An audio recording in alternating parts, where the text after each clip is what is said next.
Assalamualaikum warahmatullahi wabarakatuh. Saya Eva Fitriasari akan mempresentasikan proposal penelitian saya yang berjudul Penerapan Komik Digital Berbasis Instagram untuk Meningkatkan Hasil Belajar Siswa pada Pokok Materi Sel kelas 11 di SMAN 1 Babakan. Pada bab 1 pendahuluan terdapat latar belakang penelitian, di mana latar belakang penelitiannya yaitu salah satu program internasional yang dapat digunakan sebagai pedoman untuk melihat gambaran kualitas pendidikan di suatu negara adalah The Program of International Student Assessment atau PISA.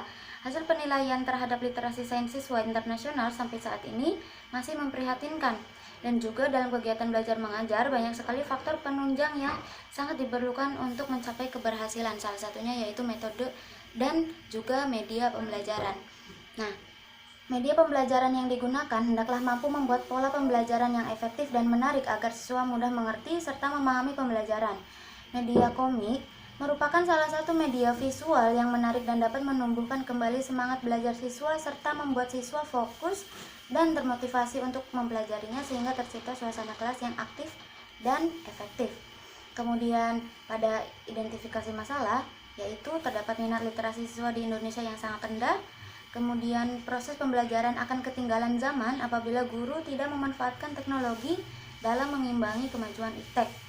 Kemudian kemajuan informasi dan teknologi yang pesat dalam pendidikan belum dimanfaatkan secara optimal terutama dalam pemanfaatan media pembelajaran. Kemudian sulitnya pemahaman peserta didik tentang penggambaran sel dan organelnya tanpa harus divisualisasikan. Pada pembatasan masalah di sini yaitu media pembelajaran komik mengenai materi sel dibuat terlebih dahulu oleh peneliti, kemudian diunggah melalui Instagram. Nah, pada situs Instagram hanya sebagai tempat untuk mengakses komik dan tempat diskusi pada kolom komentar apabila ada pertanyaan yang berkaitan dengan materi yang ditayangkan. Kemudian hasil belajar yang diteliti dalam penelitian ini yaitu hasil belajar kognitif, yaitu mencangkup 4 tingkatan: C1 pengetahuan, C2 pemahaman, C3 penerapan, dan C4 analisis.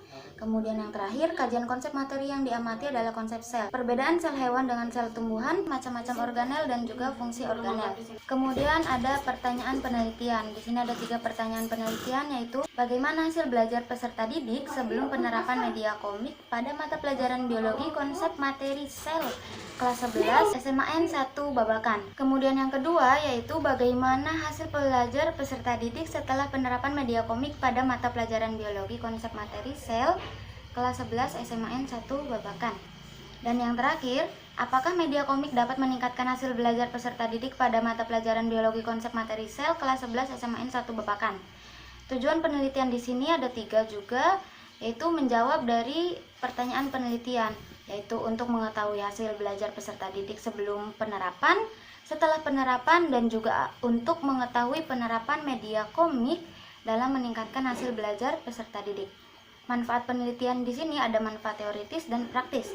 Manfaat teoritis diharapkan dapat berguna bagi perkembangan ilmu pengetahuan. Sedangkan manfaat praktisnya yaitu diharapkan menjadi acuan dalam peningkatan proses belajar mengajar dan sebagai kerangka panutan bagi penelitian selanjutnya. Lanjut pada bab 2 yaitu tinjauan pustaka, terdapat beberapa poin yang harus dideskripsikan, yaitu ada pembelajaran biologi. Mata pelajaran biologi ini dikembangkan melalui kemampuan berpikir analitis, induktif, dan deduktif untuk menyelesaikan masalah yang berkaitan dengan peristiwa alam sekitar, dan penyelesaian masalah bersifat kualitatif dan kuantitatif yang dilakukan dengan menggunakan pemahaman dalam bidang lainnya. Mata pelajaran biologi di SMA merupakan kelanjutan IPA di SMP yang menekankan pada fenomena alam dan penerapannya. Selanjutnya, media komik digital. Di sini dapat didefinisikan penggunaan komik sebagai media pembelajaran mempunyai peranan yang sangat penting, yakni memiliki kemampuan dalam menciptakan minat belajar para siswa serta membantu siswa dalam mempermudah mengingat materi yang dipelajarinya. Kemudian Instagram yang menjadi basis pembelajaran di sini. Pembelajaran menggunakan media aplikasi Instagram sangat mudah diterapkan di kalangan siswa SMA karena aplikasi ini sangat familiar di kalangan generasi milenial. Berbeda halnya dengan aplikasi pembelajaran seperti Google Classroom dan Edmodo. Selain itu, Instagram tidak memakan banyak kuota karena beberapa provider telekomunikasi menawarkan paket unlimited Instagram yang sering juga dibeli oleh siswa, sehingga siswa dapat dengan mudah mempelajari mata pelajaran sel dikarenakan pengoperasian Instagram sangat user friendly. Nah, pada kerangka pemikiran di sini yaitu ada definisi sel yang merupakan unit struktural dan fungsional terkecil makhluk hidup. Terdapat perbedaan antara sel tumbuhan dan sel hewan. Beberapa di antaranya yaitu sel hewan tidak memiliki dinding sel, sedangkan sel tumbuhan memiliki dinding sel. Sel tumbuhan memiliki kloroplas, sedangkan sel hewan tidak memiliki kloroplas. Dan juga beberapa fungsi sel seperti fungsi nukleus sebagai pengatur aktivitas, kemudian ada membran sel untuk melindungi dan mengatur keluar masuknya zat, dan juga sitoplasma sebagai tempat berlangsungnya metabolisme sel. Nah, penelitian terdahulu yaitu ada penelitian dari Wahyu Gus Paradi, dan itu juga skripsi pada tahun 2017, dan juga penelitian Ahmad Hakim Roja Aprola tahun 2019 yang kebetulan juga dari IAIN. Hipotesis penelitian saya yaitu terdapat peningkatan hasil belajar siswa terhadap penerapan media pembelajaran komik pada konsep sel kelas 11 di SMA Negeri 1 Babakan. Nah, lanjut pada bab ketiga yaitu metode penelitian. Sedangkan di sini tempat dan waktu penelitian dilaksanakan di SMA Negeri 1 Babakan pada semester ganjil tahun ajaran 2021-2022 insya Allah. Subjek penelitian ini yaitu siswa kelas 11 yang akan mendapatkan materi pembelajaran sel. Nah, di sini ada desain penelitian.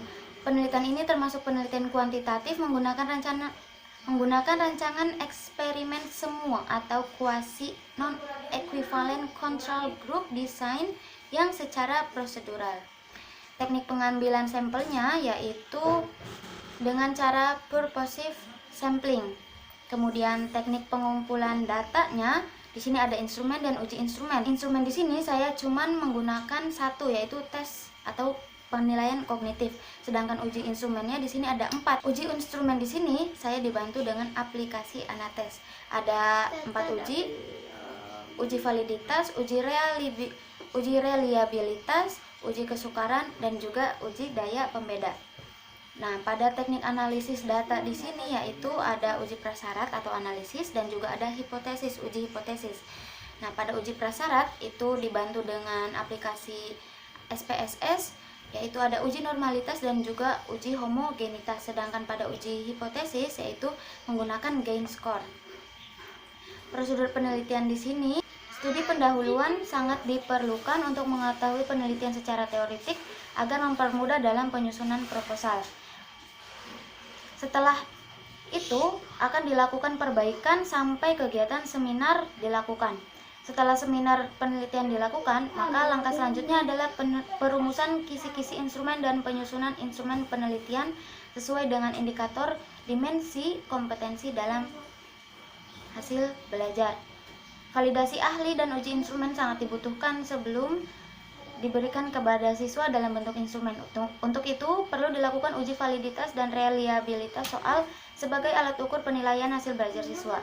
Kemudian tugas guru sebagai tenaga pendidik adalah mempersiapkan penyajian media tersebut agar menarik perhatian siswa dalam melaksanakan pembelajaran di kelas agar materi yang sulit menjadi mudah dipahami dengan baik. Kemudian penelitian ini akan dilaksanakan pretest pada 2 kelompok sampel yaitu kelas eksperimen dan kontrol untuk mengetahui kemampuan awal siswa. Kelas eksperimen akan diberikan perlakuan untuk mengetahui kemampuan awal siswa. Kelas eksperimen akan diberikan perlakuan media pembelajaran komik digital berbasis Instagram. Sedangkan kelas kontrol dilakukan pembelajaran konvensional dengan tujuan pembelajaran yang sama pada konsep materi sel. Setelah melaksanakan pembelajaran dengan media komik digital berbasis Instagram, diadakan post-test untuk mengetahui peningkatan hasil belajar siswa. Olah data yang digunakan dalam menganalisis hasil setiap instrumen dapat dibantu dengan adanya aplikasi Anates dan uji statistika menggunakan SPSS. Data uji instrumen tes diuji secara statistika dengan uji normalitas, homogenitas, dan uji hipotesis. Hasil belajar siswa digunakan kembali untuk membedakan kelompok di kelas yang meliputi kelompok atas, tengah, dan juga kelompok bawah. Sekian presentasi dari saya, kurang lebihnya mohon maaf. Wabillahi taufiq wal hidayah. Wassalamualaikum warahmatullahi wabarakatuh.